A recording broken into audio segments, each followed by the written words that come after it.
ate bino byanyi.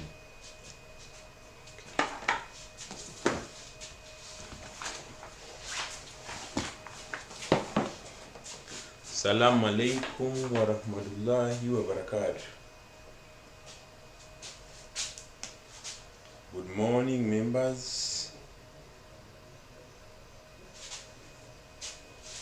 Good morning.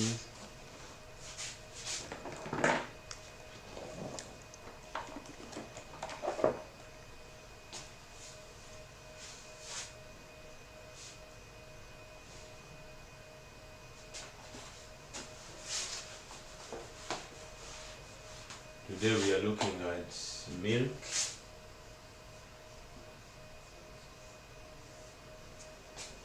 Our point of interest today is going to be basically milk as a topic. I believe we have the material with us already, and that material is what we are going to use for our discussion.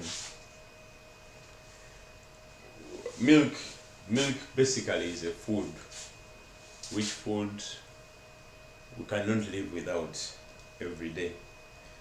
It is one or the other considered to be a perfect food. Perfect food. Perfect on grounds that it almost contains all the essential food values that are required for the body to grow. Essential food values, we mean that all the food nutrients, all the food nutrients are found present in milk. That is how important it is. And when someone is provided with milk in a day, then you are assured of a good amount of proteins, a good amount of minerals, a good amount of vitamins, and a good amount of sugars in form of carbohydrates, or a good amount of carbohydrates in form of sugars. So when you take proteins, then it implies that you are provided, when you take milk, it implies that you provided yourself with the proteins, you provided your body with the minerals, you provided your body with carbohydrates, you provided your body with the vitamins. And those are some of the most important things we are supposed to have in our day-to-day life. So what makes this milk a perfect food? One of them is this: providing our body with all the essential nutrients, and I've broken them down. Then secondly, milk is easily obtainable. Easily obtainable. Nowadays, because we are in COVID and there is a lockdown and maybe consumption is less, we have found people calling for, come and get milk. A liter of milk, a cup of milk is 500. A cup of milk, 600, 800. I think now it's 800. But sometime back, a cup of milk will go as high as 1,000, 1,200 in conditions of scarcity. But now, the milk is present and the demand is less, implying that it is too much in terms of quantity. So we find that it is easily obtainable. And secondly, even where there is scarcity, you can easily access the milk. There are quite many companies which are producing milk, and all those have sources and they are supplying out to the consumers. So the other point that is very important, it is reasonably priced. Reasonably priced. The price is fair, especially if you're going in for the raw milk. The price is very fair, because when you compare Amatagum Boveda, the one they pack in Bovedas, and the one that is also processed, the price for the one in Bovedas is quite fair, implying that you only go for the other one on grounds that maybe you don't have access to this one. But should you have access to this kind of milk which is packed in Boveda at depots or coolers, then the price is basically okay. But maybe when you go for the processed one is okay, but also the price is fair in that area on grounds on grounds that you have to incur the cost they have used, the one of processing the milk, pasteurizing the milk, packing the milk, all that. Those are the extra costs. But when you remove all those costs, then the price can take you back to the original one. Then it is easily digested. Our bodies have the potential of digesting milk, easily digested. One thing you should remember about milk is that as a food, one of the reasons why it is a perfect food, when taken into the body does not incur too much activity in terms of breaking it down or digestion. It's a shorter process, in other words, very short. Why? The nutrients are in what we call the most absorbable form. The nutrients are in what we call the most absorbable form. They're in a state where absorption is a shorter process. They are in a state whereby they are easily absorbed into the body. They are almost in their simpler state. So because they are in that simpler state, it implies that even when taken into the body, the digestion process will be a shorter time. Then it can easily be reached. It can be easily used as it reaches the consumer. There is easy usage.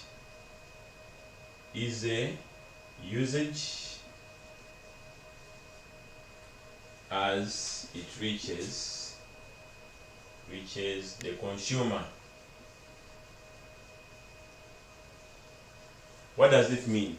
When you're using milk, you can even use the milk when it is raw. You've seen people taking milk just under the udder. Someone is milking but is putting them out, and there's no problem with that. You can even buy it anyway and you take it. There is easy usage by the consumer, which may not be the case with other proteins like meat. You remember we discussed meat last time. Meat you require to cook, sometimes you have to roast it, you have to debone it. But with milk, you can take it at any point. If you process it, the better. So implying it can be taken without further preparation. Then the other hand, there is no waste. That's what we are saying. With milk, there is little wastage.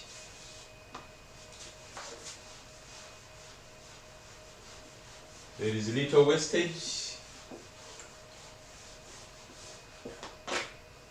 Little or no wastage. What also makes milk a perfect food is that the level at which you get the milk, it can be in a raw form. But even when the milk goes bad, there are other options for which you can use that milk for. I'll give an example. I can have my raw milk and I can drink it. I can have my sour milk. Sour milk, I mean here milk which has gone bad. Milk which has gone bad. Milk which has gone bad. I can make ghee or mzigo. I can still make ghee out of this milk, implying that even when it goes bad, there is no wastage. While other proteins and other foods, should it go bad, you have to discard it, you have to throw it away. When I buy my meat today and I don't use that meat in time, and I leave it somewhere and the bacteria work on it, it develops a bad smell, I have to throw away that meat. That is not the case with milk. For the case of the milk, even when it goes bad, I can make other products like ghee. I can make products like cheese. Altogether, all that can be made out of what? I can make products like yogurt. Out of what? Out of the cheese. Out of the sour milk or the bad milk. That is how useful it is. So there is no component of wastage at all. You don't have any wastage at all when you're dealing with what? with milk. Then the other one is that milk has a bland flavor. The flavor is bland.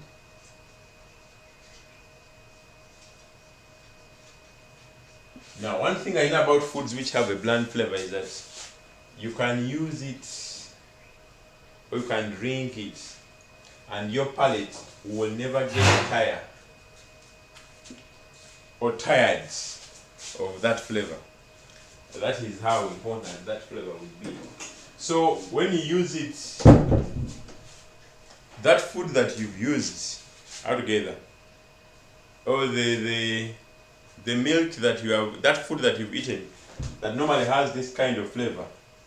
So this flavor, because it is bland, the milk or the palate is a tongue. Olulimi. The tongue will never get tired of that kind of food. You can take it today. And you know all those people who like milk, or most of the people who take milk, they don't mind how much they take. They can take in all form, they can take it processed, they can take it raw, they can take it in any kind of form. Why? Our tongue does not get tired of the milk. Okay, that is basically that. Then the other component we should basically know is that this milk can also be taken raw. It can be taken raw or cooked. You can have it cooked, you can have it raw. So whichever format you are given your milk, that milk can still be useful.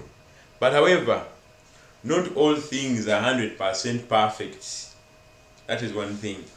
So even this milk, however good we have talked about it, it is not completely a perfect food. There are quite some reasons why we shall consider it imperfect. So the imperfectness of the milk, not all good, not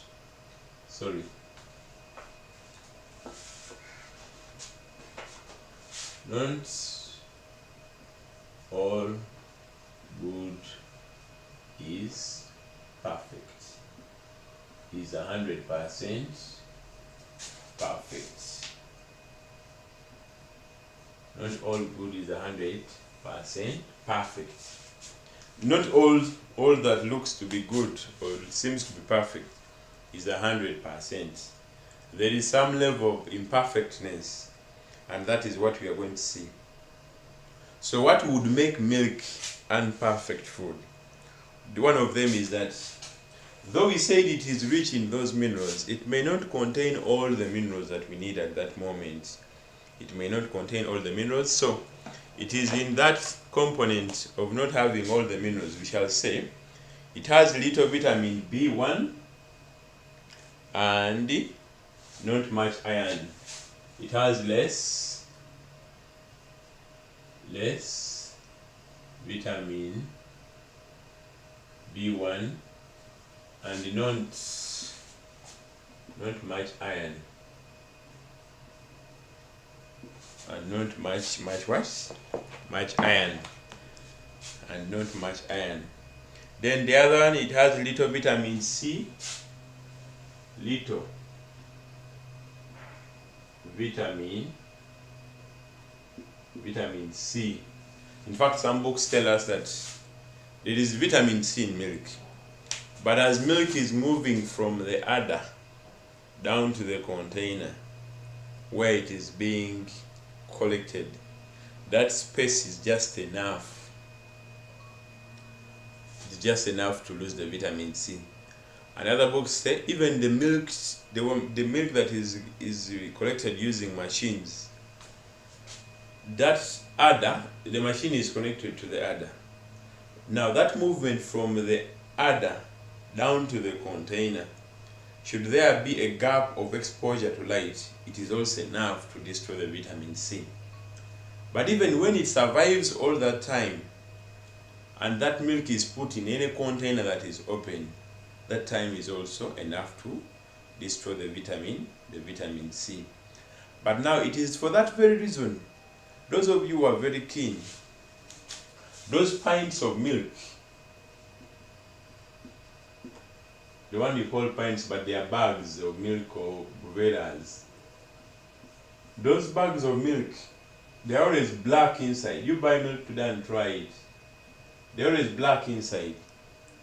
The purpose is that should there have been some vitamin C which survived from the start up to that end, that vitamin C can be trapped at that point altogether. That vitamin C can be trapped at that point. So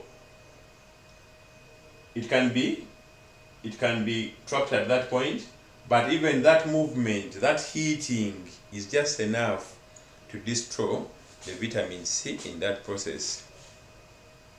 Are we together? Okay. The class we are discussing here is Senior 3. It is very clear the class is Senior 3, Foods and Nutrition. So be attentive and attend.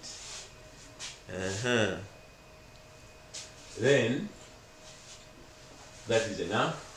Then the other component of imperfectness, a large percentage of it is water. The greatest percentage is water.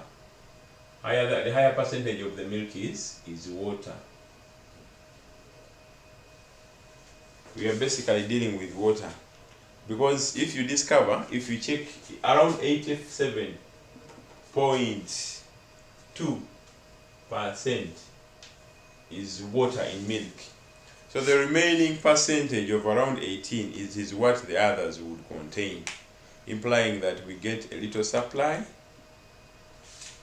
Just 12, I think it's around 12. It is the 12 which normally gives us the other balance. So this milk that we are discussing here, it is basically a composition of greater water and less of the minerals, implying that you can have less mineral components, less vitamins, less minerals, less carbohydrates.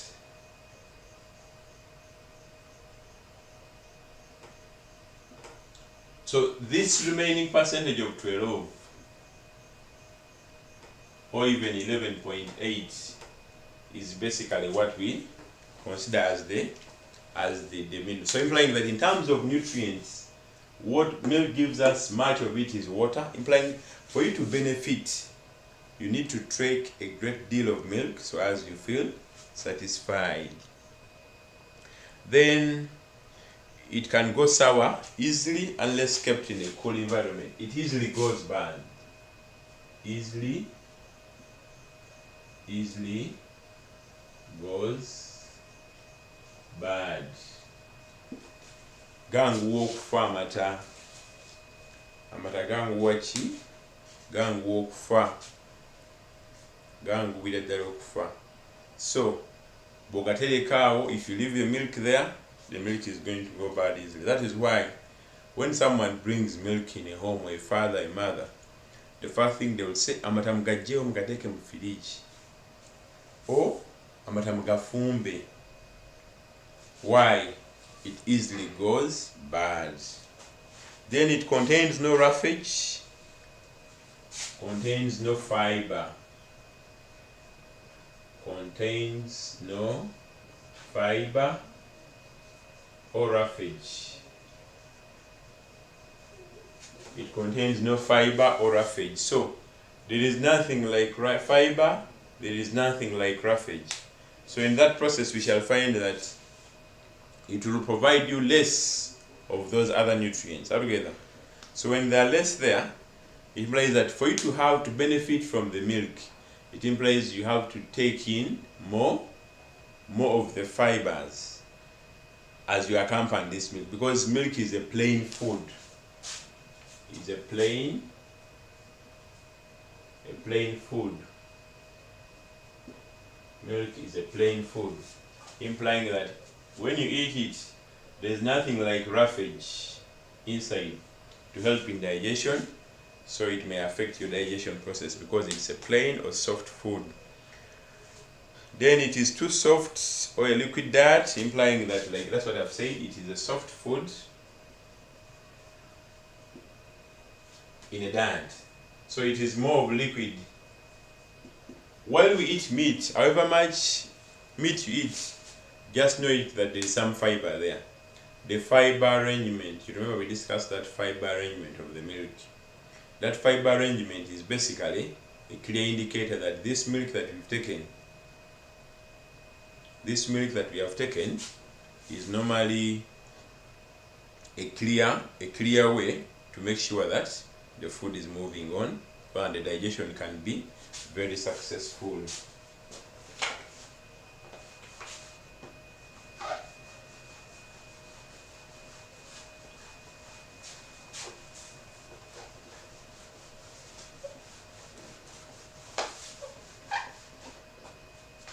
I was discussing something about the composition.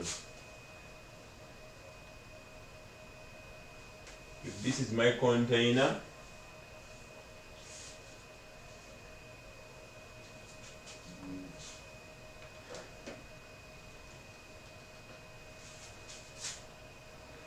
and we are seeing down here contains minerals or mineral salts, which is 0.75%. Then up here it contains proteins,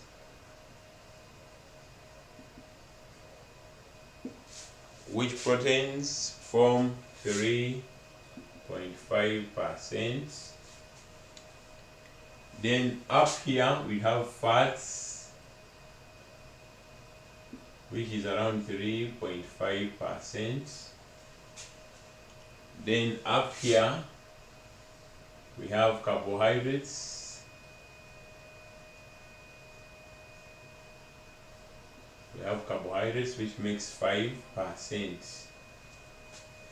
Now the remaining percentage of around 87.25% is water.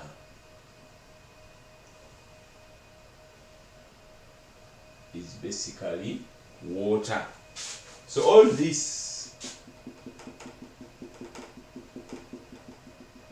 so the greater percentage of milk, I hope you can draw that clearly. The greater percentage of milk is water. So when you're taking milk, have that in mind, that I'm taking this milk, but a great deal of this milk is water. So make sure that it implies that you have to drink a lot to gain this. You get it? Because this is around 11.8%. So that is what you get in terms of nutrients altogether. Then the greater part, however much water is also, some books say water is not a nutrient, but we shall take the nutrient in this case. So there is plenty of water, so making it more of a soft diet. Then there is less of other nutrients, so you have to be very careful so as you make the body gain enough of all those that are required. I hope that diagram is clear. Then maybe we can discuss about, before I wrap it off. So we have the proteins. Now under foods, you remember we said under foods, each food has a specific nutrient it contains. But this specificity, the specificity of these nutrients is that some of these nutrients are specific to given foods. The protein found in meat is not the protein found in the protein found in meat is not the protein found in milk. The protein found in milk may not be the protein found in cheese, may not be the protein found in ghee, and so on. So these proteinous foods have different kind of proteins, and so that is what we are looking at here. So they are saying the greatest part of the proteins in milk is basically carcinogen.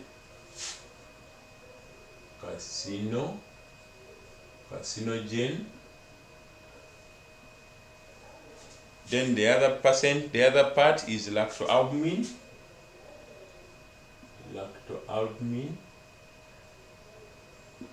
Lactoalbumin is one of them. and then lactoglobulin. Lactoglobulin.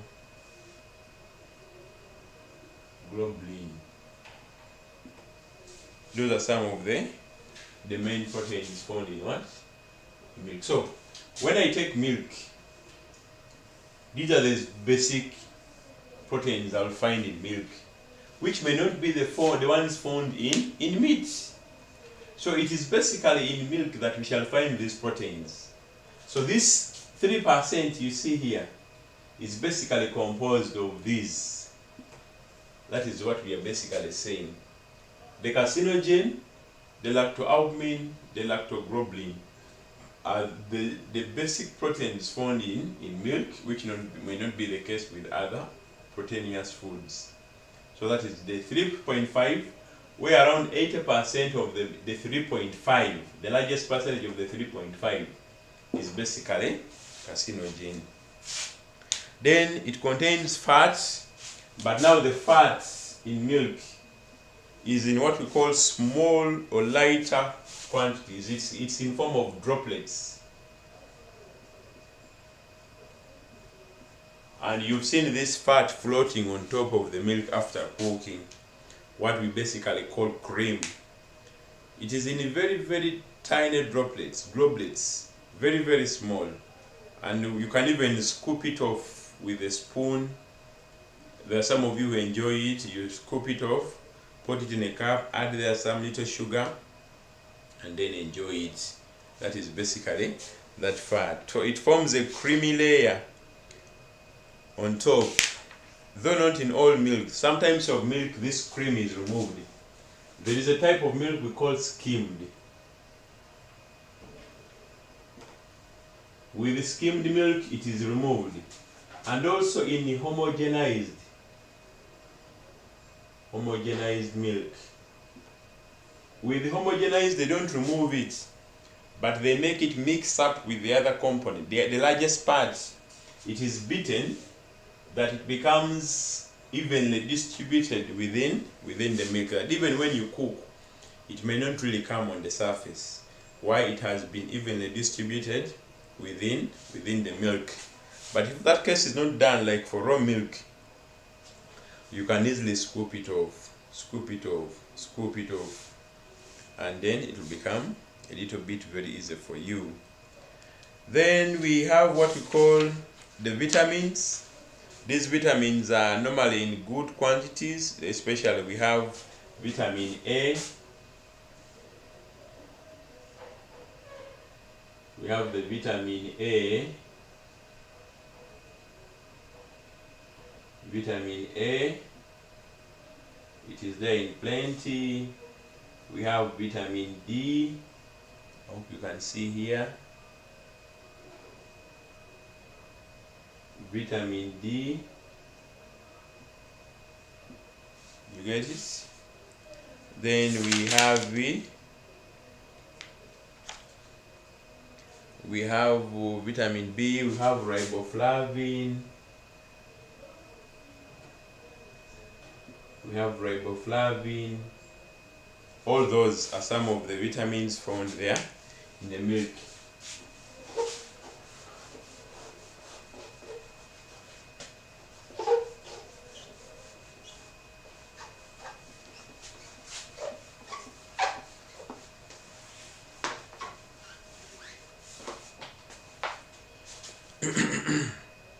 Then we have the minerals. Minerals here we are discussing the likes of calcium, which is plenty, the likes of potassium. So we have the calcium.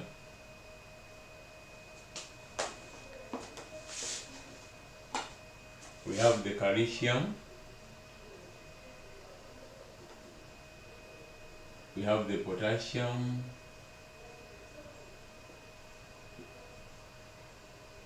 We have the sodium. We have the chloride. Now those are some of the minerals found present in milk as a food. And those minerals, when taken, you remember the other zero, they are 0.75% in terms of composition. Now the 0.7% is this one, implying that they're in smaller quantities. So if you want to get calcium, sodium, potassium, chloride, then you have to take a great deal of milk. Then in terms of water, there is a greater percentage of around 87% in the milk. Though under minerals, we shall find that iron, milk is a poor source, is a bad or poor source of iron. Milk is a poor source of iron, so when consumed or when taken into the body, you have to put in mind that the body may not really give you enough of the milk, enough of the iron within the milk itself.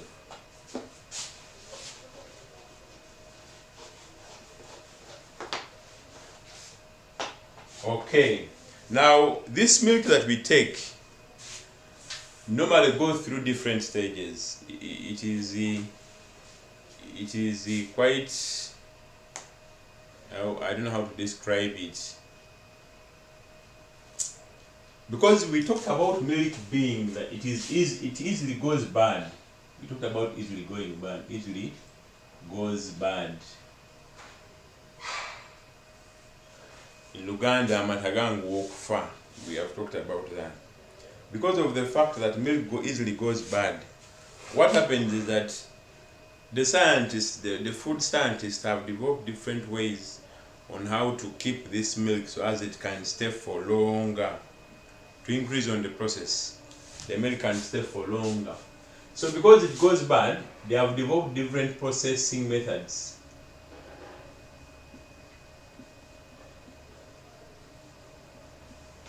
They have developed different processing methods, and these methods are intended to make this milk have a longer shelf life, a longer shelf life, have a longer shelf life. It can stay for quite some time. Altogether, it can stay for quite some time. That is why you can buy milk when you're at home, come with it to school, and stay with it at school for a full month. That is what we are going to see here.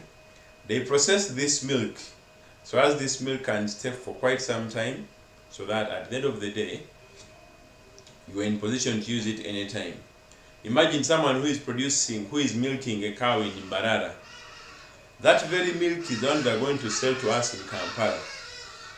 That journey from Mbarara up to Kampala is almost 160 miles altogether, 160 miles, implying that movement from Kampala to Jinja is from Mbarara to Kampala is long, and implying that if care is not taken, this milk can easily go bad. But it's that very milk that they are brought to Kampala that we have companies here in Kampala which can process it. But even still in Mbarara itself, there are companies there which process milk, and they process that milk, and that milk can come via Kampala and even goes to Jinja. I don't think there are cows in Jinja that produce enough milk, so all the milk I think they get in Jinja is from Western or Central. So that distance is quite long. So if steps are not taken in processing milk, then this milk will go bad. One of the easiest steps that we can use for processed milk or to increase on the shelf life of milk is cooling. Cooling.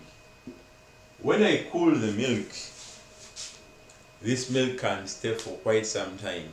The science behind cooling is the lowering temperature, preventing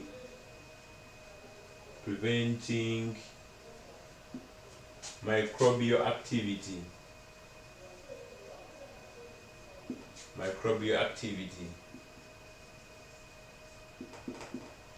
When I lower the temperature, I make these microbes dormant, less active.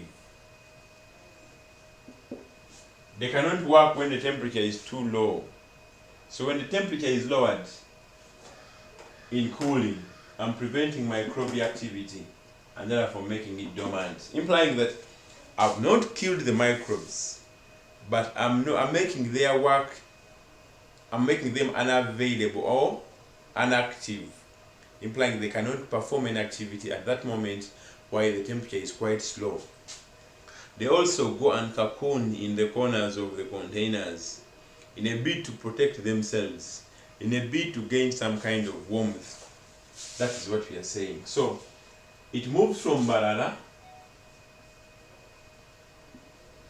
to Kampala in coolers if it is done in the cooling, the treatment is done in Kampala. If it is done maybe in Mbarara, there is a shorter distance, so it may not be that kind of that longer the distance. So implying that the action may not really be affected. So after doing this, you remember this one is a shorter process. It implies that the other microbes have not died, they are still there and they are still working, but you have only made them dormant. Should you provide good conditions, favorable conditions, they are going to come out, work on the milk, and they'll make our milk go bad. So what else is done? We go for a bit specific. They go for what we call specific processes in treatment. Under the specific processes in treatment, one of them is pasteurizing.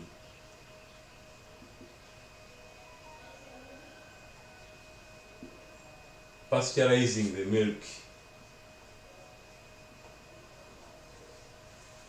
Now, under pasteurizing, the intention is to destroy the harmful. We are trying to destroy the harmful bacteria, to destroy the harmful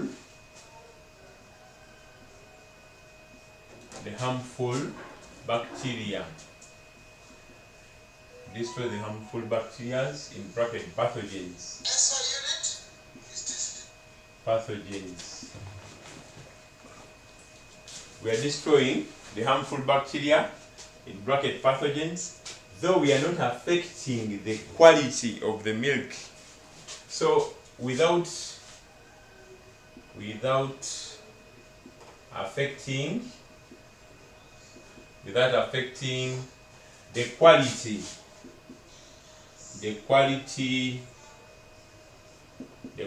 of the milk. So we shall have killed these bacteria or the pathogens, but we make sure as we carry out these processes, we don't affect the quality of the milk. You don't change the taste of the milk. The milk will have to stay in its natural taste, that if someone takes it, does not have to say, the taste of this milk is not that good. You get it? So under pasteurization, the intention is that you kill these bacteria altogether, or the pathogens, which bacteria would be the ones responsible for deterring the nature and the quality of the milk by making it go bad. But as you're carrying out those processes, you always have to make sure that at least the quality of the milk in terms of taste, in terms of aroma, does not have to change, because if it there changes, then it is not good at all. Okay, how is this pasteurization done? Now, there are basically two forms of pasteurizing milk. We have what we call the flash process and the holders method. Flash, these are scientists, names of people. They are Americans who discovered these processes. And when you discover a process, it is always given your name. We have flash, then we have holder.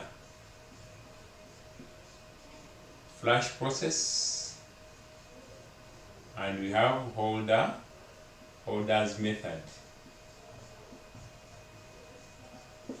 Holders method. Now, the difference between these two gentlemen, one was saying the milk is heated over 72 degrees for at least 15 seconds.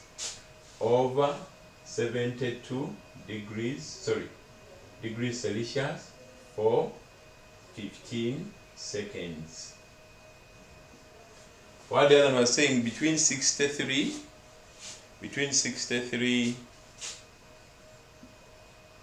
to 65 degrees Celsius for half an hour. Are you seeing that? Now, these two men, the one who, they are all under pasteurization altogether.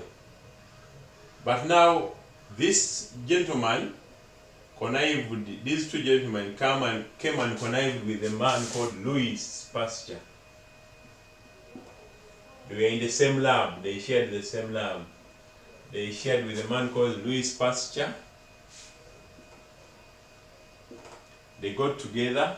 So this Louis Pasteur grabbed these two processes, these guys took, and brought it under what we call pasteurization. But each of them was done differently. Orders was done differently, and the flash was also done differently. But in the process, flash has developed other meanings, meaning high temperature. Flash is basically meaning nowadays is being used to mean high temperature.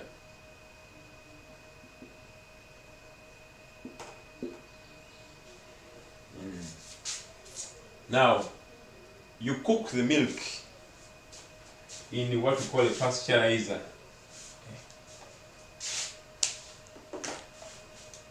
You cook the milk in a pasteurizer, very tight container, no space at all, with the blades in between, with a heating element down here. You heat that milk. When it reaches the temperature of 72 degrees Celsius, altogether, you hold it at that temperature for a time of 15 seconds. You get the point? You heat the milk up to a temperature of 72 degrees Celsius. Now when you heat up to this temperature, you hold it at that point. That implies there is a mechanism of holding. You hold it at that point for a time of 15 seconds. So at that time, or at that point, we shall have done what we call the flash process, implying they are high temperature, you're dealing with high temperatures. Should you go beyond this temperature, it will affect the quality of the milk. It will affect the quality of the milk. Then we also have what we call the holders method.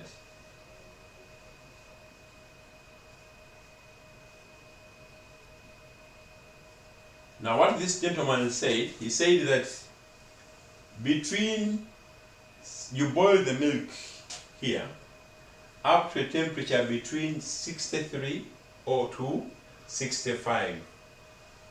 Altogether, up to 63 to 65 for half an hour. Now you remember this temperature is quite lower than this one.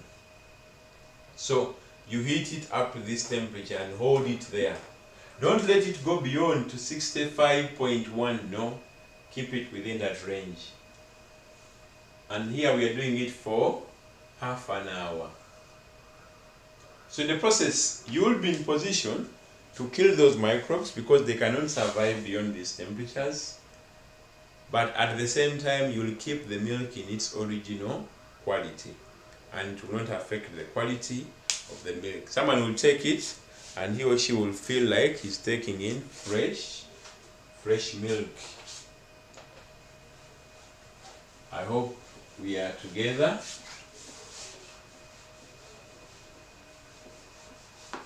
Oh.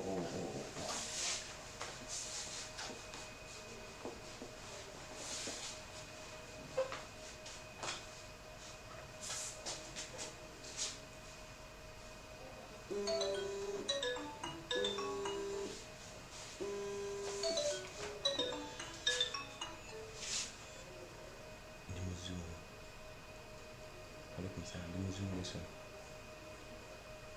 Walaikum salam. Let me zoom this one.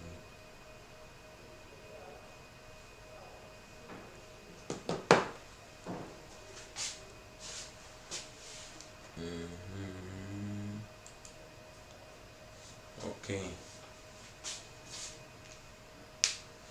Okay, then we have the methods, or that is basically, those are some of the common methods. Though we shall find that the flash method is very common. Flash is very common. Most of the pasteurizers we have, they can achieve that temperature of 72 for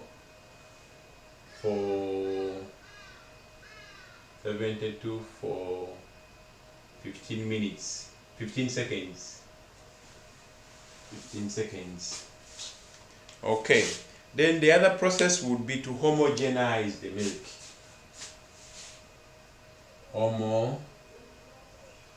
Homogenizing. Homogenize, or to homogenization, where homo means the same. So it is to produce a substance that is of uniform consistency. They make the milk to have the uniform consistency. Uniform consistency. Same appearance.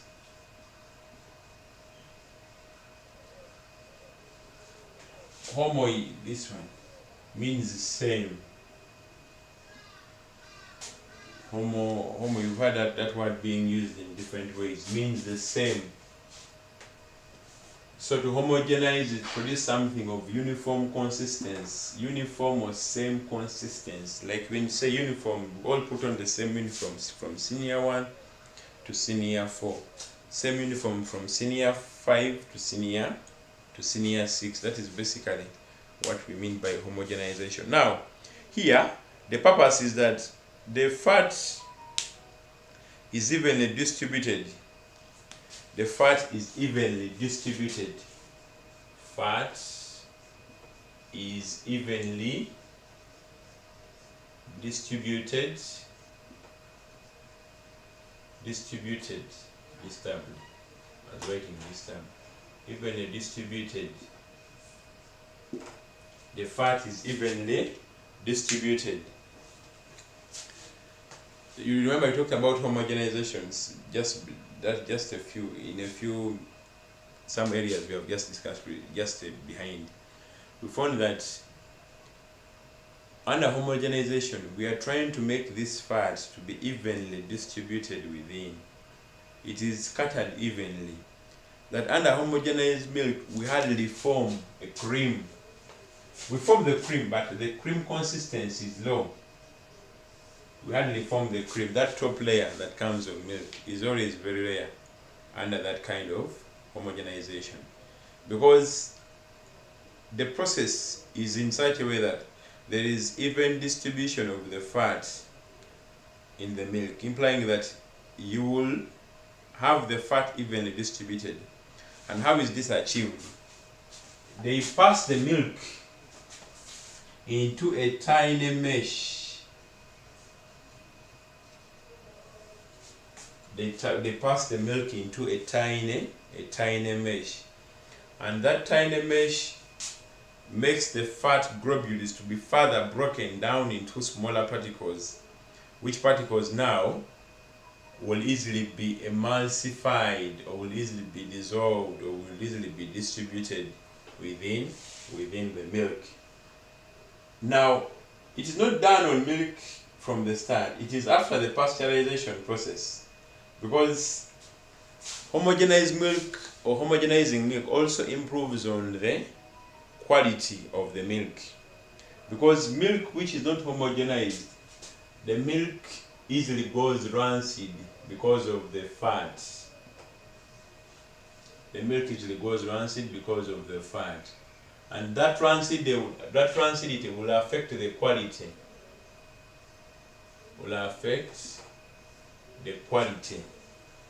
It will affect the quality of the milk, making it not good at the end of it all. So you have to put all that in consideration, especially those who are processing and manufacturing, and they want to see what is really happening. So what would happen is that if the milk is not homogenized, it may not have a problem altogether. It may not have a problem, but the act of rancidity within the milk will affect the quality of the milk at the end of the process, implying you have to be a little bit careful, because if it is not catered for, then this milk may not have a good taste. The taste is going to change, and all of us know the taste of milk. Should you change anything, whoever will take it will know there is something wrong with this quality of the milk you are providing. Then maybe what we can say about homogenization.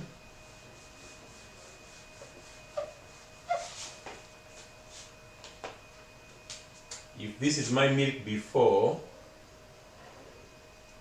it has large fat globules, scattered within the milk. Then after homogenization, we have tiny, very tiny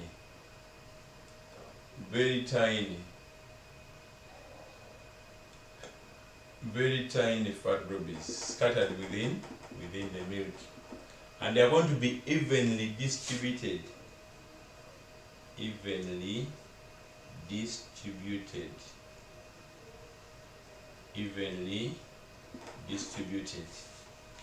Altogether, they are going to be evenly distributed within the milk itself. Okay, and that is a clear classification of what would basically happen under homogenization. Then the other treatment is what we call sterilization.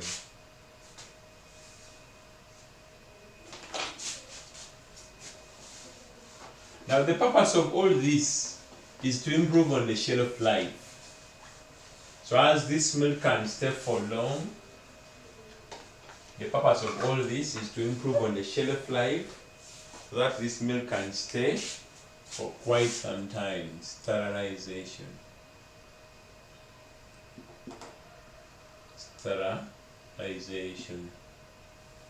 To sterilize.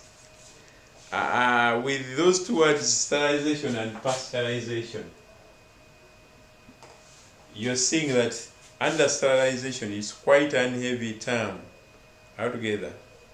It is quite an heavy term, and they're saying it is heating milk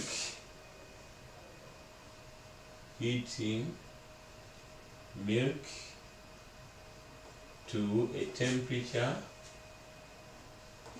of 110 degrees Celsius for half an hour in an autoclave.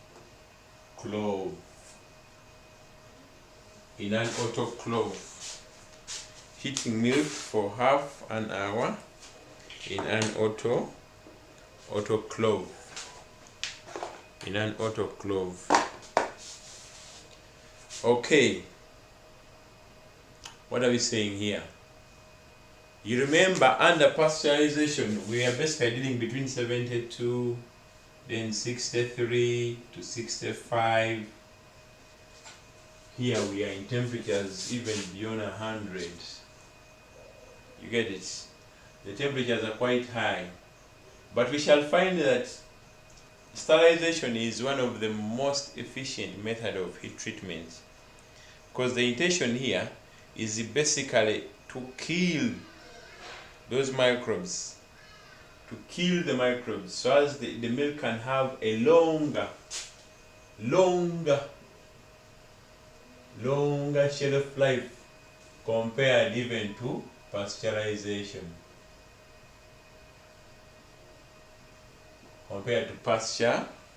pasteurization.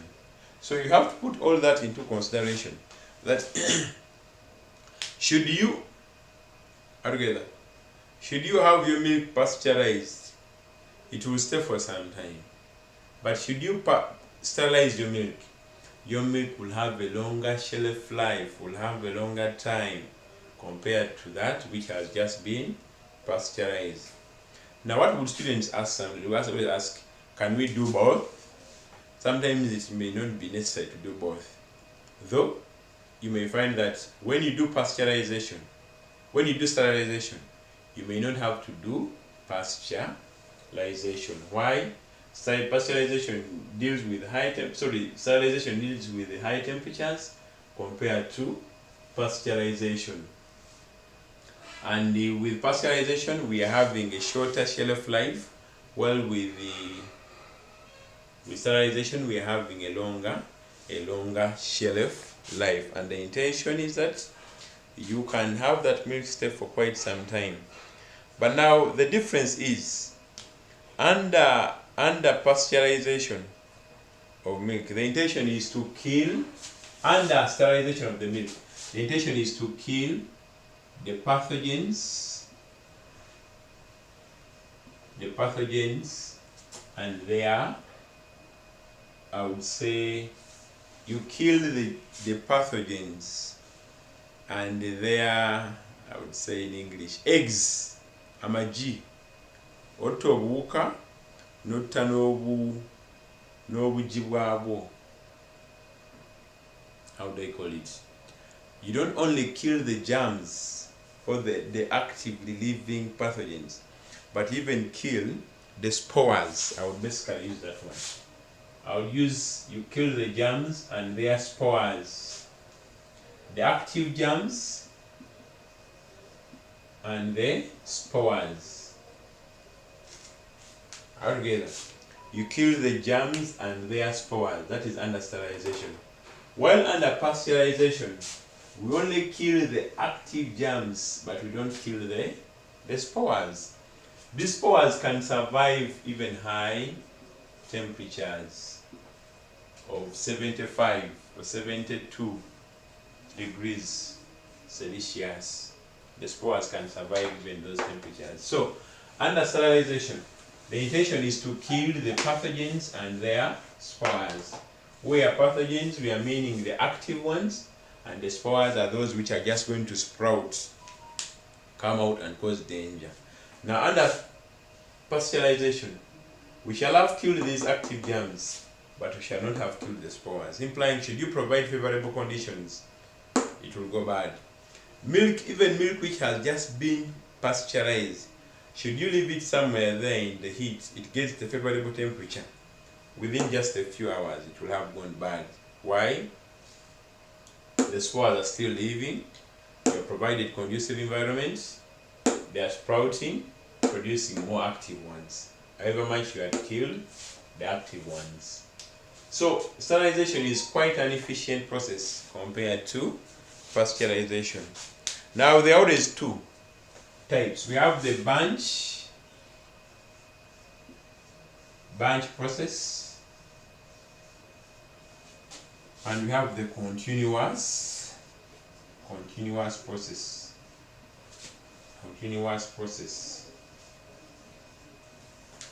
We have the bunch process, and you also have the continuous process. Now here, it is within the range of 110 that we have already talked about here. But the exact difference is that this one is done in a bunch. They get the milk, they put it in a container, or already in bottles. Then they put in water, or what we call a water bath. And then they heat to a temperature of around 113 degrees Celsius for around 15 to 40 minutes, which is still within the range of half an hour. So that is bunch. Then for continuous, they are basically using a conveyor. They're using a conveyor. It is put on a conveyor belt, at a temperature of around 113, still 113 for 15 to 40 minutes. Now, because using the conveyor, the heat is coming from the bottom, and they're heating units of milk through what we call a hot water tank. So they just move through. Now you remember here we are dealing with high temperatures. So if you're dealing with high temperatures, you have to make sure that the process should not be done for too long. But those of you who are very keen, the taste of sterilized milk is different from the taste of pasteurized milk, which is also different from the taste of the fresh cow's milk. That milk packed in buveras we buy from depots or coolers has a greater taste compared to the one which is pasteurized. Why? Under pasteurization, we are heating the milk. Then that milk compared to that of sterilization, because under sterilization we are using high temperatures. In fact, sterilized milk has what we call a cooked taste. Cooked or burnt taste. I would say cooked taste. It has that cooked taste. That is what literature tells us. Now you've cooked milk at home. Should you leave milk on the charcoal stove for some time, especially if it is fresh with a little addition of water, you have always heard people saying, I'm at a gassy day. It will be okay. But when you drink it, you get that taste of burnt protein or burnt food. But when you look at it on surface, it is not burnt in the actual sense of burning food, but you'll have that taste of burnt food. So it is normally what we call a cooked taste. And so the quality is not, it affects the quality of the milk. Nobody wants to take that kind of milk. Rarely people will take it, unless someone is too hungry, but someone will say, I'm at a gas day. Then you find that someone may discard it, or so in other words, it will have an alteration on the flavor of that kind of milk. There is an alteration in flavor and a change in taste of that milk. Then even still, the vitamin B and vitamin C is going to be destroyed within the milk, and the milk will become less digestible because it has become rubbery. Proteins inside have become rubbery, so digestion becomes a bit harder, so it affects the quality of the milk. That is basically what happens. Then the other step, though it is not the last one, it is what we call ultra heat treatment. Ultra heat treatment. It is all under processing. You remember, the intention here is to increase on the shelf life so that this milk can stay for some time.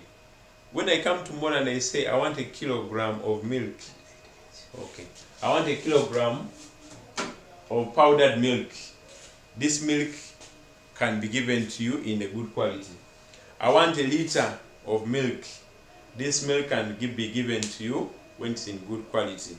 So under processing of milk, we always mind a lot about the quality, and that quality can be maintained using these principles of processing.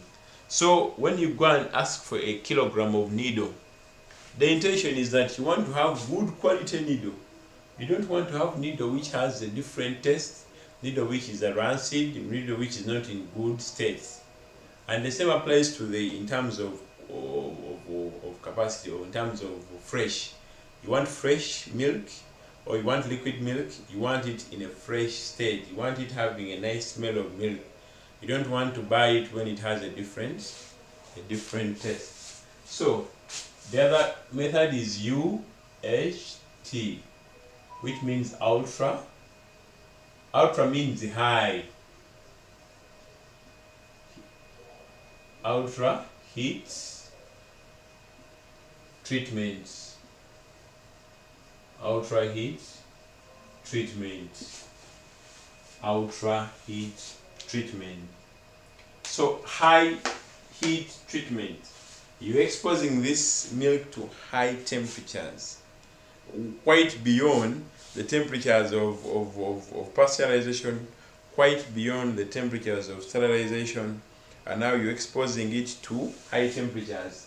Now under ultra heat treatment, We're exposing the milk to 130 degrees Celsius for 1 second. And imagine 1 second, 132 degrees Celsius. That implies you put your milk in an autoclave, cover properly. By the way, I didn't talk about the autoclave and the sterilization. Autoclave is like a pressure cooker. In fact, it's a modern scientific pressure cooker. For it is a strong one compared to the pressure cookers, and even way stronger than the pasteurizing machine. It can generate temperatures as high as 340 degrees Celsius. So within an autoclave, you can attain temperatures as high as 340 degrees Celsius. That is the autoclave. So under ultra heat treatment, we heat our milk up to a temperature of 32 degrees Celsius, and you hold it there for just 1 second. When you do this process, then you will have achieved what we call UHT, treated milk. Now this type of processing of milk gives you milk with the longest shelf life. We talked about long under pasteurization. Okay, the rub of something you can see properly. Now I'm going to use these two words.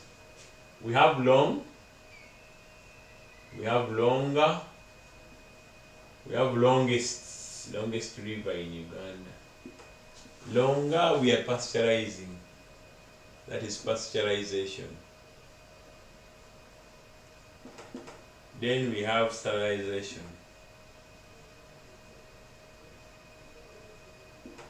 Then we have UHT treatment.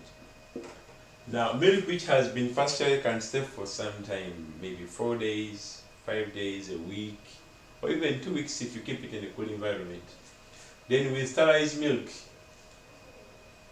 it can stay for quite some time, because you remember we have killed the germs or the pathogens and their spores, and we are sure nothing can come out. Then for it to stay the longest time, we do the ultra heat treatment. Some of this milk we have from those countries abroad, they have done UH treatment. Jessa does UH treatment on the flavored milk that you come with to school. Fresh Dairy, Brookside, they have done treatment on the milk that we normally come with to school. The Fresh Dairy, they all do that one. Those small packed flavored milk, that is all UH treatment. That's why it can be done in Dubai, brought to Uganda. It can be done in Holland, brought to Uganda. Can be done in Norway, sent to Uganda, no problem. Without refrigeration, you can even leave it in the sun. It will have no problem, which may not be the case with the pasteurized milk. Then they can produce it in Uganda and take it to Southern Sudan. There will be no problem at all. Why? Under pasteurization, we kill all the bacteria and kill all the spores, and they will not survive after that. So it can stay for quite some time, and it will be very efficient in terms of having a longer shelf life.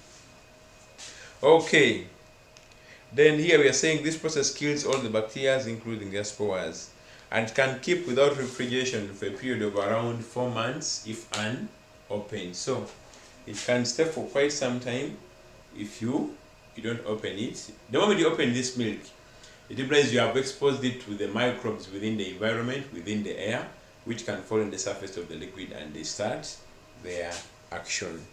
So they're saying with UH treated milk, all the bacteria are destroyed, the color and the flavor are normally not affected, but the process, as the process is done for a shorter time. Now we go to the process we call drying milk altogether. Drying of milk. It's another method of processing. It's another method of processing milk, which falls under the longest. Drying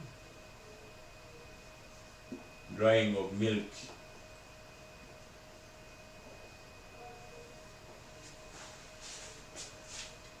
Now what happens under drying of this kind of milk? The intention is, here what we normally do is we first of all pasteurize the milk, homogenize the milk, or we can first of all homogenize the milk, sterilize the milk altogether, and then dry it. Now this drying is normally done, there are normally two processes. There's what we call the spray drying, and there's what we call the roller drying. But in general, the purpose is to remove moisture altogether, to remove the moisture, and to contain just, they will leave a percentage of around 5%. This 5% is to enable us to reconstitute it.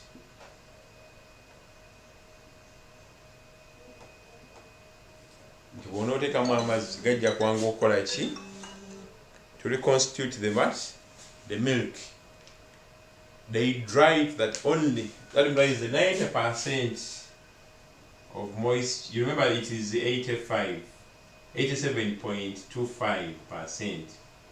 So minus the 5%, so we shall have 82.275. So they remove 82.25% and only leave a percentage of 5 in the milk. So almost all the water is removed under pasteurization.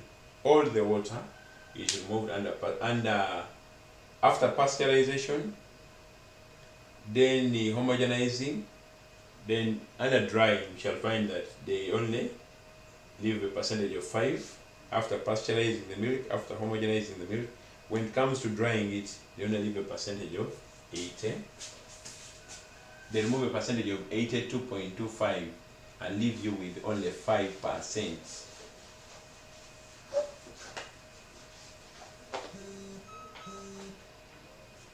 Okay.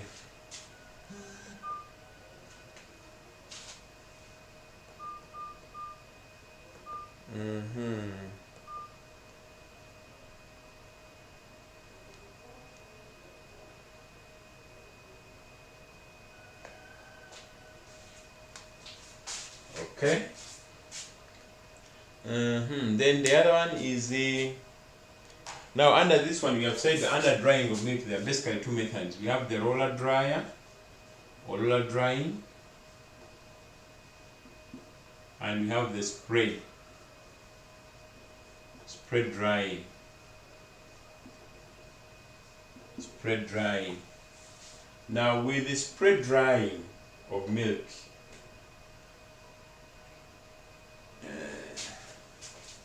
they pour milk. Milk is splashed onto a hot chamber.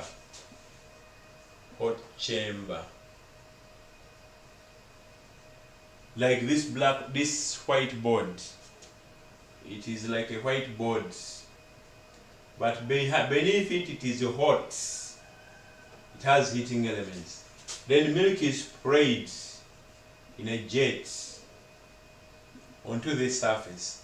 But down here, they have what we call collecting gutters. Collecting gutters.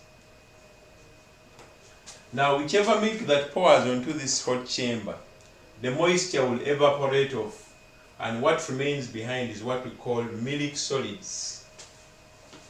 Milk solids. You get it? Now the manufacturer will just come here at the bottom, collect the milk solids, and then take them away. It is in such a way that a lot of moisture or moisture is evaporated off here. So there is evaporating off the moisture, implying that should you remove the water from the milk, we all know water is a source for microbial, or is a catalyst for microbial activity. So should I remove this water, it implies that I'm removing that media for microbial activity. So by removing that media for microbial activity, I'm giving this milk a longer shelf life. Why? The point for cause or the media for multiplication of bacteria has been destroyed, has been removed. So in the process, this milk can stay for long. Now, dried milk has a longer shelf life even compared to UHT milk. Why? Under UHT, we have left the media for microbial activity. There is still moisture there. While for this one, the dried milk, we have removed the media. That is why, while we say that UHT can last for like 4 months, this one can even last for a year plus. Why? It will have a longer shelf life. We have removed the moisture, which is the source for the cause as a media for multiplication of bacteria, as a media for germinating of spores. We have removed all that. So in the process, it becomes an easier way to store and handle. Even the storage is also very easy. We can store this milk for quite some time in a powder form. Then we have what we call the roller drying. With the roller drying, we are using a conveyor belts. We are using conveyor belts. We're using conveyor belts. So it's a conveyor, it's a channel. And milk is in the middle, is on the conveyor belt flowing. But beneath there is heat. Beneath there is heat. So this heat, as this milk is moving on the conveyor, and the heat is coming from the bottom here, the moisture is evaporating off. The moisture is evaporating off. But of course, this is done in a pre-vacuuminated area that we are reducing on the loss within. So at the end of this point, or at the end here, we find that we get what we call the milk solids. We are getting the milk solids. And so those milk solids can be got crushed into a further powder or a fine powder, and then it can be packed. So those are some of the methods of drying milk.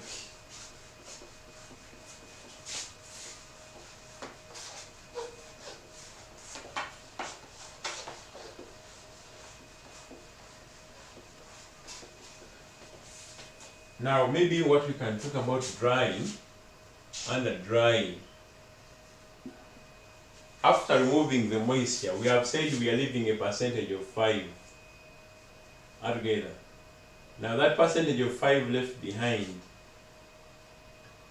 it is the milk solids that we shall get out of that. It is those milk solids that we normally powder further through sifting to get a fine powder.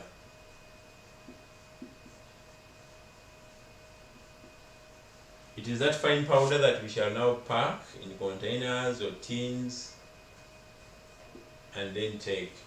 Example of powdered milk, we have the ones on Market Nido, we have Safa, nowadays we have from Uganda Lato. Lato. It comes in powder form. Some of us use it a lot, me inclusive. Then last but not least, or maybe under effects of drying, the moisture is completely or almost reduced. When you're using powdered milk, you have to reconstitute it again. You have to add there more water. It is easier to reconstitute because of the other 5% that they left there.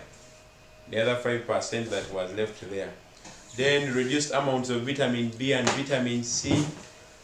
The amount of vitamin B and vitamin C is always reduced because those two vitamins, we are all aware, they are water soluble.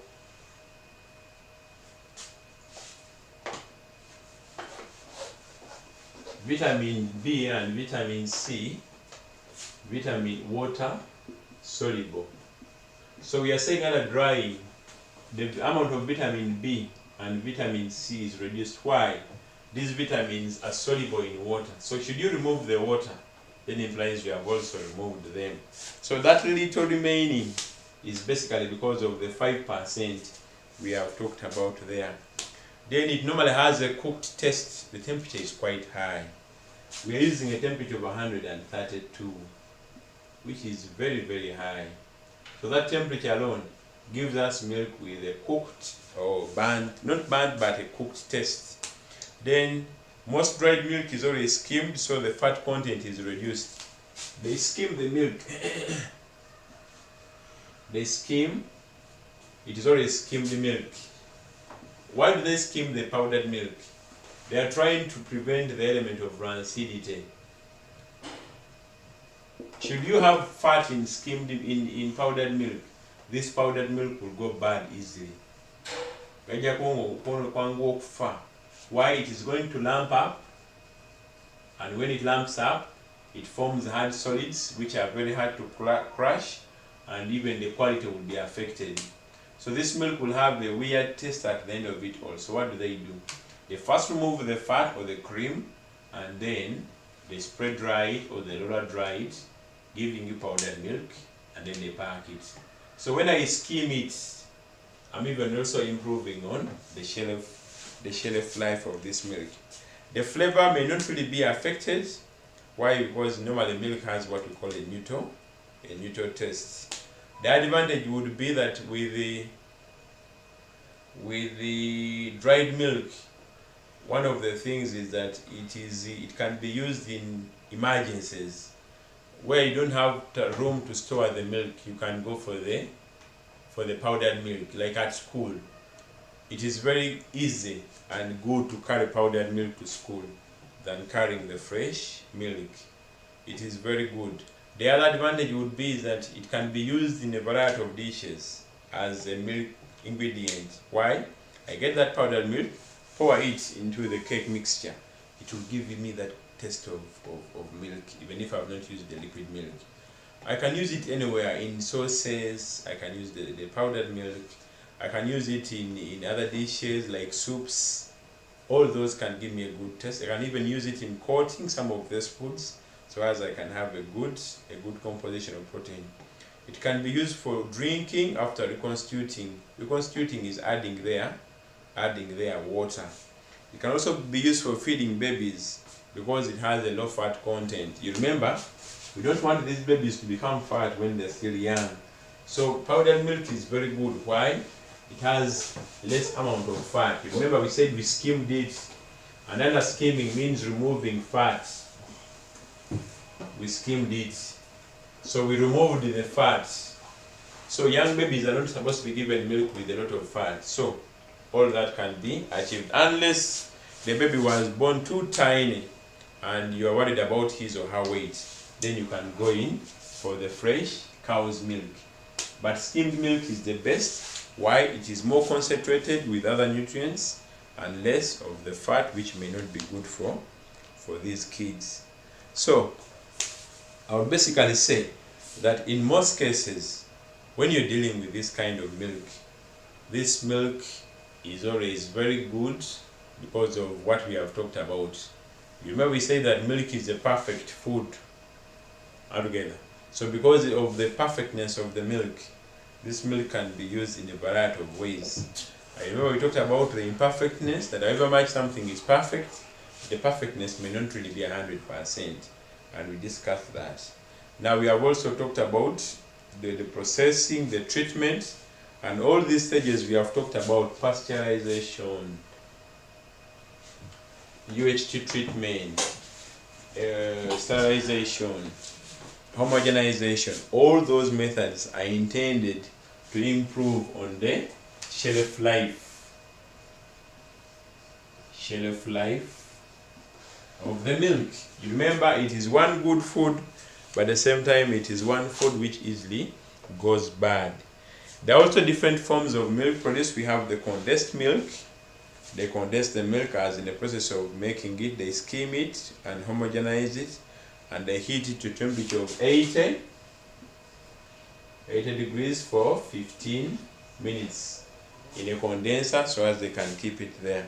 Then at the same time, we have what we call the evaporated milk. Here it is evaporated in a reduced vacuum by a percentage of 55 to 60% of the liquid. Then it can be put in sterilized containers at the temperature of 115 for around 20 minutes. All those are forms of processing the milk, and the intention is to have milk with a longer shelf life. So I beg to stop there, and inshallah next time we shall start from there.